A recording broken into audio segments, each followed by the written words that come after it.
Ng Ama, ng Anak, at ng Espiritu Santo. Amen. Noong nakaraang linggo, ipinagdiwang natin ang dakilang kapistahan ng Pentecostes. Matapos ang kapistahang iyon, sa linggong ito ipinagdiriwang natin ang dakilang kapistahan ng tatlong persona sa iisang Diyos. Hudyat na pinapakilala sa atin na sa Diyos na ating kinikilala, na sa Diyos na ating sinasamba, ay may tatatlong persona.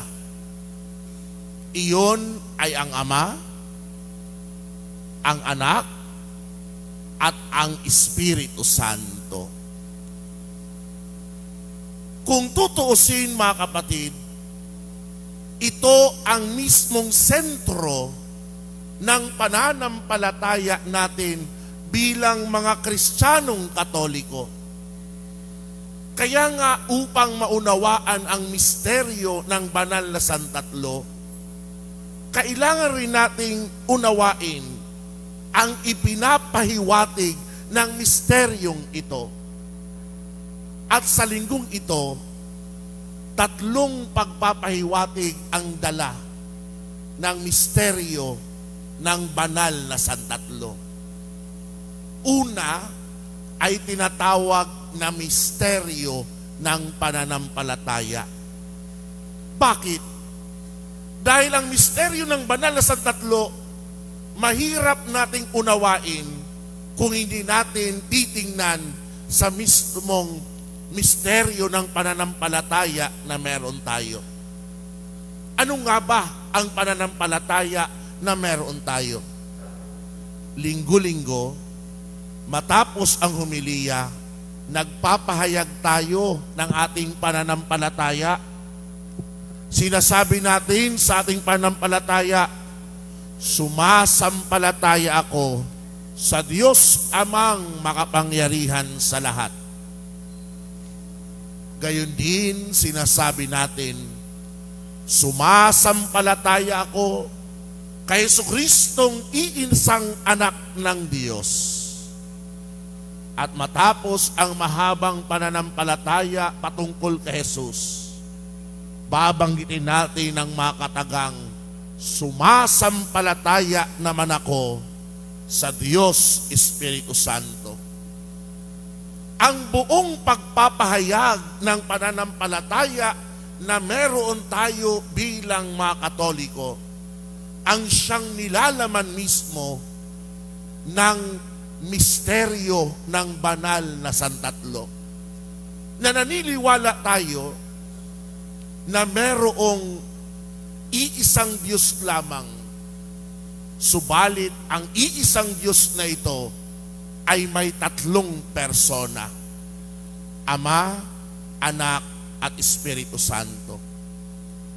Kaya dapat maging maliwanag sa atin ang misteryo ng banal na Santatlo bilang misteryo ng pananampalataya.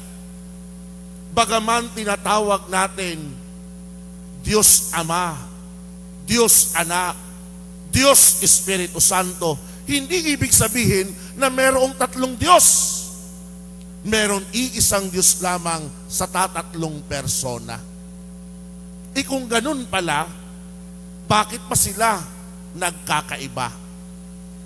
Dito papasok ang ikalawang ipinapahiwatig sa atin ng misteryo ng banal na Santatlo.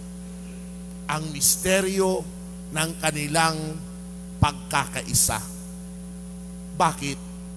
Dahil bagaman sila ay iisang Diyos at tatlong persona, ang bawat persona sa banal na Santatlo may espesipikong ginampanan sa kaligtasan ng sangkatauhan.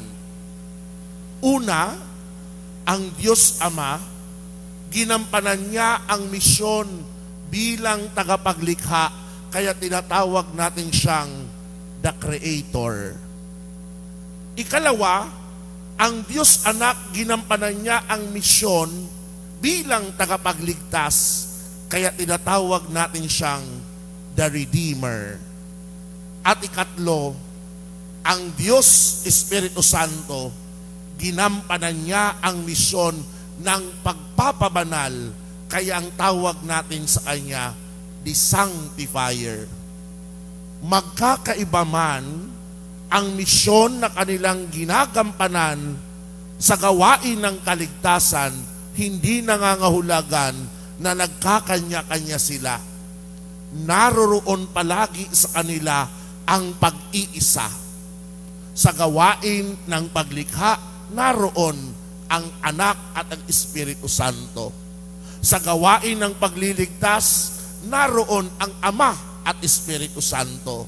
Sa gawain ng pagpapabanal, nandun naman ang Ama at ang Anak. Kung ating susuriin, mapapansin natin ang mga presensya nila. Halimbawa na lamang, sinabi natin na ang Diyos Ama tagapagligtas o tagapaglikha.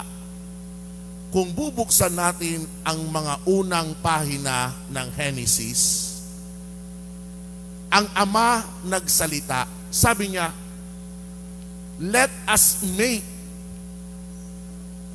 Sa Tagalog, maglikha tayo. Nakakatawag pansin maging sa mga dalubhasa sa banal na tipan, bakit ang ginamit na salita ay us sa Ingles? Sa Tagalog, tayo. Meron bang kasama ang Ama nang siya ay naglikha?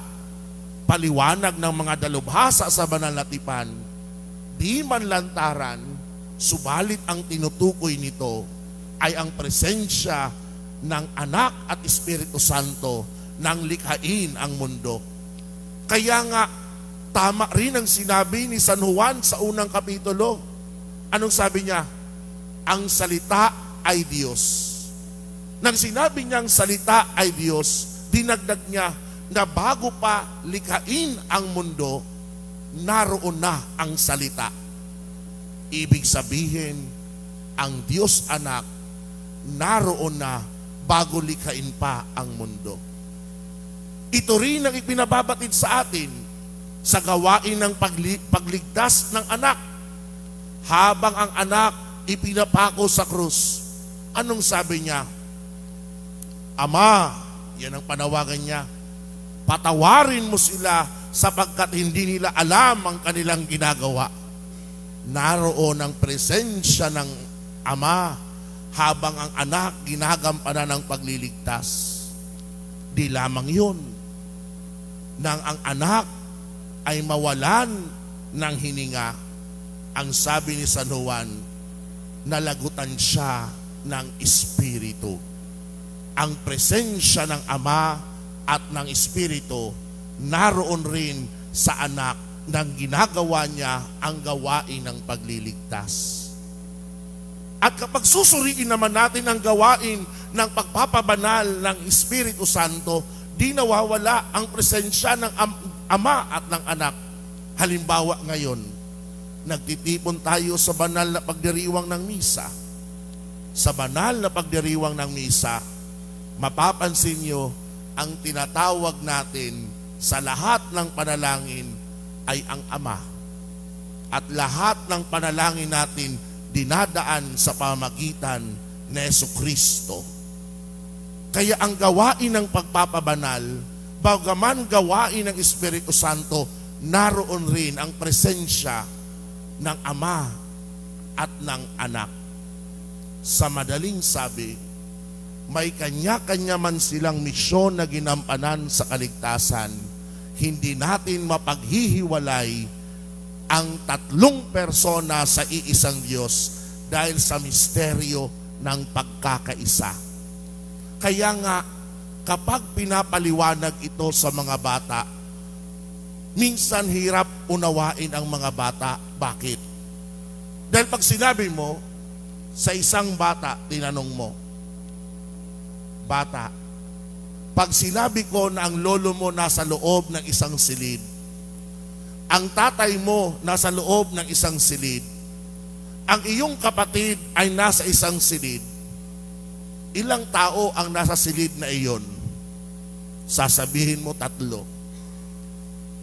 Pero kung sinabi mo ngayon, sa loob ng silid na iyon, nandiyon ang Diyos Ama, nandoon ang Diyos Anak, nandoon ang Diyos Espiritu Santo, ilang Diyos ang naroon? Sa ating pananampalataya, sinasabi natin isa, subalit may 3 persona na hindi natin mapaghihiwalay. Parang ganito lamang yan. Maulan lamang ngayon, pero gagamitin ko ang araw. Kapag merong araw, ang una na ating mapapansin, may liwanag. Sangayon? Kapag merong araw, ikalawa nating mapapansin, mainit. Sangayon? Kapag merong araw, ikatlong mapapansin natin, may sinag. Sa madaling sabi, sa bawat pagtirik ng araw, ramdam natin ang liwanag, ramdam natin ang sinag, ramdam natin ang init. Hindi mo mawawala ang isa sa 3 iyan kung merong araw. Yan ang pinasimple na pwede nating unawain, ang misteryo ng pagkakaisa. Ikatlong ipinapahiwatig natin ng misteryo ng banal na Santatlo ay ang misteryo ng pag-ibig. Sa Ebanghelyo ni Juan, at ito palagi na nating narinig, ang Diyos ay pag-ibig. God is love. Bakit nga ba ang Diyos ay pag-ibig? Dahil ang paliwanag ni Santo Tomas ng Aquinas, nag-uumapaw ang pag-iibigan ng Diyos. Ang Diyos Ama, ang kanyang nag-uumapaw na pag-ibig, pinapakinabangan ng Diyos Anak. Ang Diyos Anak, ang nag-uumapaw niyang pag-ibig, pinapakinabangan ng Diyos Ama. Ang pagpapalitan ng pag-ibig ng Ama at ng Anak, naroroon ang Espiritu Santo. At ang nag-uumapaw na pag-iibigang na ito ng Diyos na sinasampalatayanan natin ay nararanasan ng tao. Kaya sa lahat ng mga nilikha ng Diyos, tao lamang ang kaisa-isang nilalang na marunong magmahal. Itong sasabihin ko sa inyo, mga mahihiling mag-alaga ng hayop. Minsan sinasabi ninyo, ang pusa ko mapagmahal, ang aso ko mapagmahal. Sabihin ko sa inyo, you are just imagining. Pag magkasakit ka, kaya ka bang alagaan ng pusa mo? Pag magkasakit ka, kaya ka bang alagaan ng aso mo? Tao lamang ang kayang mag-alaga sa kapwa-tao dahil sa pagmamahal, dahil sa pag-ibig. At ang pag-ibig na iyan na kaya natin ipadama sa iba ring nilalang ay nagmumula sa Diyos. Nilagyan tayo ng Diyos ng pag-ibig upang ang pag-ibig na iyan kaya natin ibalik sa Kanya at iparamdam sa kapwa. Kaya nga nang tinanong si Jesus, Panginoon, ano ang pinakadakilang utos sa lahat? Anong sagot niya? 2. Ibigin mo ang Diyos ng higit sa lahat at ibigin mo ang iyong kapwa gaya ng iyong sarili. Binibigyan natin ng diin na ang simulain ng pag-ibig at wakas ng pag-ibig ay ang Diyos. Bakit? Dahil sa panahon natin ngayon, ang ating lipunan, ang ating mundo, nag-aalay ng maling konsepto ng pag-ibig. Pag-ibig na nakabatay sa tao. Meron palang ganoon? Meron. Suriin ninyo. May mga awitin, may mga pelikula, may mga nobela, may mga telenovela. Tema ay pag-ibig. Minsan sa mga temang ito, di nawawala. Pinagsasabihan ng magulang ang kanilang anak, magtapos muna ng pag-aaral. Pero ang anak na nahulog na sa pagmamahal, magmamatigas pang ulo, hindi susunod sa magulang, anong sasabihin? Ipaglalaban namin ang pag-iibigan namin. Tama ba yun? Mas kakalabanin mo ang iyong magulang na may kahilingan sa iyo? O di naman kaya ang tema, merong isang pamilya, may lalaking may asawa, subalit ito nawawala ng landas, nagkaroon ng kerida. Ang kerida nahulog, umibig sa lalaking may asawa. Ang nandoon ay kagustuhang ipaglaban ang pag-ibig na mali. Tama ba yun? Mga kapatid, kapag ang basihan ng ating pag-ibig ay sarili lamang, hindi yun tunay na pag-ibig. Ang tunay na pag-ibig ay nagmumula sa Diyos. Kaya nga maganda palagi tingnan ang krus na meron tayo sa simbahan, sa ating tahanan. Bakit?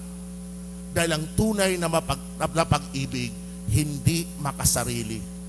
Ang tunay na pag-ibig ay nag-aalay ng sarili.